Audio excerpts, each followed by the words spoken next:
नमस्कार। आज हम ये समझने की कोशिश करेंगे कि प्रकृति आपस में कैसे काम करती है। इसके अंदर कुछ ऐसे गहरे और कभी-कभी हैरान कर देने वाले कनेक्शंस हैं जो हमारी पूरी दुनिया को चलाते हैं। और जानते हैं, कभी-कभी एक बहुत छोटा सा बदलाव भी इतने बड़े नतीजे ला सकता है, जो हमें दिखाता है कि कैसे हर चीज एक दूसरे से जुड़ी हुई है। तो चलिए सीधे एक दिलचस्प पहेली से ही शुरू करते हैं। ये सवाल सुनने में थोड़ा अजीब लग सकता है, लेकिन आज की हमारी पूरी बातचीत इसी के इर्द गिर्द घूमेगी। सोचिए, मेढक की टांगों के एक्सपोर्ट पर लगे बैन का किसानों की फसल से आखिर क्या लेना देना हो सकता है। पर यह एक सच्ची कहानी है जो हमें दिखाती है कि कुदरत का संतुलन कितना नाजुक और आपस में कितना गुंथा हुआ है। आइए इस गुत्थी को सुलझाते हैं। तो ये कहानी शुरू होती है 1980 के दशक में भारत में। ये एक ऐसी घटना थी जिसने अनजाने में ही प्रकृति में एक ऐसी चेन रिएक्शन शुरू कर दी जिसके नतीजों के बारे में किसी ने सोचा भी नहीं था। तो हुआ ये कि 1980 के दशक में इंडियन बुलफ्रॉग की टांगों की मांग बहुत ज्यादा थी। नतीजा, मेंढकों की आबादी तेजी से घटने लगी। अब देखिए, मेंढक खाते हैं कीड़े, तो जब मेंढक ही कम हो गए तो कीड़ों की तो जैसे पार्टी हो गई। उनकी आबादी बढ़ गई और वो फसलों को तबाह करने लगे। परेशान किसानों ने ज्यादा कीटनाशक इस्तेमाल करना शुरू कर दिया, जिससे मिट्टी और पर्यावरण दोनों को नुकसान पहुंचा। आखिरकार सरकार को दखल देना पड़ा और इस नुकसान को रोकने के लिए एक्सपोर्ट पर बैन लगा दिया। एक छोटा सा कदम, लेकिन इसने प्रकृति के एक बहुत बड़े नियम को हमारे सामने ला खड़ा किया। अब उस कहानी को ठीक से समझने के लिए हमें इकोलॉजी यानी पारिस्थितिकी के कुछ बेसिक कॉन्सेप्ट्स को समझना होगा। इन्हें आप प्रकृति की इमारत की ईंटें समझ सकते हैं, जो बताती हैं कि सब कुछ एक साथ कैसे जुड़ा है। सबसे पहली और ज़रूरी चीज़ है हैबिटेट यानी आवाज़। इसे ऐसे समझिए जैसे ये प्रकृति की कहानी का स्टेज हो। ये बस वो जगह है जहाँ कोई भी जीव रहता है। ये एक पूरा जंगल भी हो सकता है, एक तालाब भी, या फिर किसी पेड़ की छाल भी। यहीं से उसे खाना, पानी और रहने की जगह मिलती है।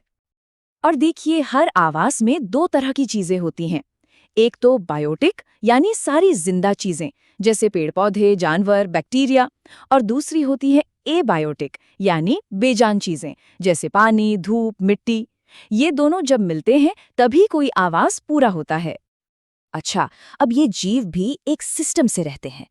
एक ही तरह के जीवों के ग्रुप को हम कहते हैं पॉपुलेशन या आबादी, जैसे एक तालाब की सारी मछलियां।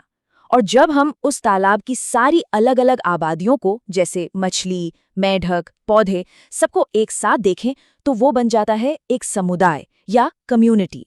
और फिर जब ये पूरा समुदाय अपने आसपास के बेजान वातावरण के साथ इंटरैक्ट करता है तो उसे ही हम इकोसिस्टम कहते हैं। किसी भी इकोसिस्टम में सारा खेल एनर्जी के फ्लो का है। मतलब ऊर्जा कहाँ से कहाँ जा रही है, यही तय करता है कि कौन किसे खाता है और अलग अलग प्रजातियों के बीच रिश्ते कैसे बनते हैं। चलिए खाने के इन नियमों को थोड़ा और समझते हैं। तो देखिए, जीवों को हम मोटे तौर पर 3 रोल में बांट सकते हैं, इस आधार पर कि वो अपनी एनर्जी कहाँ से लेते हैं। पहले हैं प्रोड्यूसर्स यानी उत्पादक, जैसे पेड़ पौधे जो धूप से अपना खाना खुद बनाते हैं। फिर आते हैं कंज्यूमर्स यानी उपभोक्ता, जो दूसरे जीवों को खाते हैं। और आखिर में होते हैं डिकम्पोजर्स, जैसे फंगस और बैक्टीरिया, जो मरी हुई चीज़ों को तोड़कर पोषक तत्वों को वापस मिट्टी में मिला देते हैं। इस एनर्जी के बहाव को समझने का सबसे आसान तरीका है एक फूड चेन यानी खाद्य श्रृंखला। ये एक सीधी लाइन की तरह है।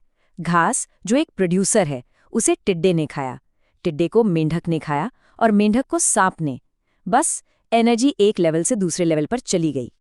ये मॉडल समझने के लिए तो ठीक है, पर क्या असलियत में प्रकृति इतनी सीधी साधी होती है? क्या मेंढक सिर्फ टिड्डे ही खाता है या सांप को खाने के लिए सिर्फ मेंढक ही मिलता है? नहीं, असल में ऐसा बिल्कुल नहीं है। हकीकत तो ये है कि चीजें कई ज्यादा उलझी हुई होती हैं। असल में बहुत सारी फूड चेन्स आपस में जुड़कर एक फूड वेब यानी खाद्य जाल बनाती हैं। एक जानवर कई अलग अलग चीजें खाता है और उसे भी कई अलग अलग शिकारी खा सकते हैं। तो ये एक सीधी लाइन नहीं, बल्कि एक मकड़ी के जाले जैसा होता है। चलिए, अब जब हम बेसिक बातें समझ गए हैं तो एक असली उदाहरण देखते हैं। ये दिखाता है कि प्रकृति के ये कनेक्शन कितने छुपे हुए और कितने ताकतवर हो सकते हैं। तो कुछ रिसर्चर्स ने 2 तालाबों पर स्टडी की। तालाब ए, जिसमें मछलियां थीं, उसके पास बहुत सारे फूल वाले पौधे थे। वहीं तालाब बी में कोई मछली नहीं थी और उसके आसपास फूल भी बहुत कम थे। तो सवाल ये था, आखिर ऐसा क्यों? जवाब मछलियों में ही छिपा था, लेकिन वैसा नहीं जैसा हम सोच सकते हैं। मछलियों का फूलों पर एक इनडायरेक्ट असर पड़ रहा था, एक ऐसी चेन रिएक्शन के जरिए जिसकी किसी ने कल्पना भी नहीं की थी। ये चार्ट पूरी कहानी साफ कर देता है। देखिए, तालाब ए में मछलियां ड्रैगन फ्लाई के लार्वा को खा जाती थीं। इसकी वजह से वहां बड़ी ड्रैगन फ्लाई की संख्या कम हो गई। अब होता ये है कि ड्रैगन फ्लाई मधुमक्खियों और तितलियों जैसे परागणकों का शिकार करती हैं। तो जहां ड्रैगन फ्लाई कम थी, यानी तालाब ए के पास, वहां मधुमक्खियां और तितलियां ज्यादा थीं। और यहाँ आता है सबसे दिलचस्प मोड़। ज्यादा मधुमक्खियां और तितलियां होने का मतलब था कि आसपास के फूलों का परागण यानी पॉलिनेशन बेहतर हो रहा था। इससे तालाब ए के पास के पौधे ज्यादा बीज बना पाए और खूब फले फूले। तो देखा आपने कैसे मछली ने बिना सीधे तौर पर कुछ किए फूलों को खिलने में मदद की। ये प्रकृति के अदृश्य धागों का एक बेहतरीन उदाहरण है। लेकिन तब क्या होता है जब ये पेचीदा जाल अक्सर इंसानी दखल की वजह से टूटने लगता है? इसके नतीजे बहुत बुरे हो सकते हैं, जैसा कि हम भारत के कुछ सबसे जरूरी इकोसिस्टम में देख रहे हैं। सुंदरबन को ही ले लीजिए, जो दुनिया का सबसे बड़ा मैंग्रोव जंगल है।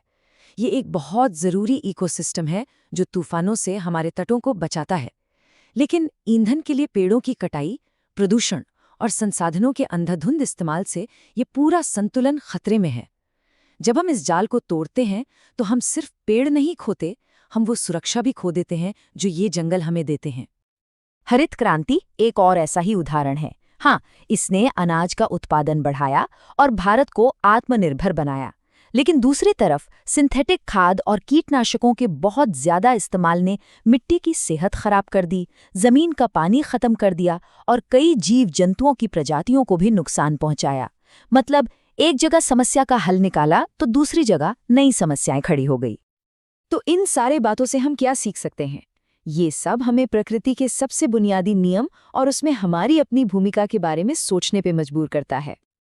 प्रकृति का एक सुनहरा नियम है, जैसा कि इस लाइन में कितनी खूबसूरती से कहा गया है, यहाँ कुछ भी बेकार नहीं जाता, हर चीज दोबारा इस्तेमाल होती है। जो जीव मर जाते हैं, डीकम्पोजर्स उन्हें पोषक तत्वों में बदल देते हैं, जिससे फिर नया जीवन पनपता है। ये एक परफेक्ट, बंद और बहुत कुशल सिस्टम है। और यही बात हमें एक आखिरी और शायद सबसे ज़रूरी सवाल पर लाकर खड़ा कर देती है। जब हम अपने चारों तरफ कूड़े के ढेर देखते हैं, बढ़ता हुआ प्रदूषण देखते हैं, तो क्या हम ही वो अकेले जीव हैं जो प्रकृति के इस खूबसूरत गोल चक्र वाले सिस्टम के नियम को तोड़ रहे हैं? ये एक ऐसा सवाल है जिस पर हम सबको ज़रूर सोचना चाहिए।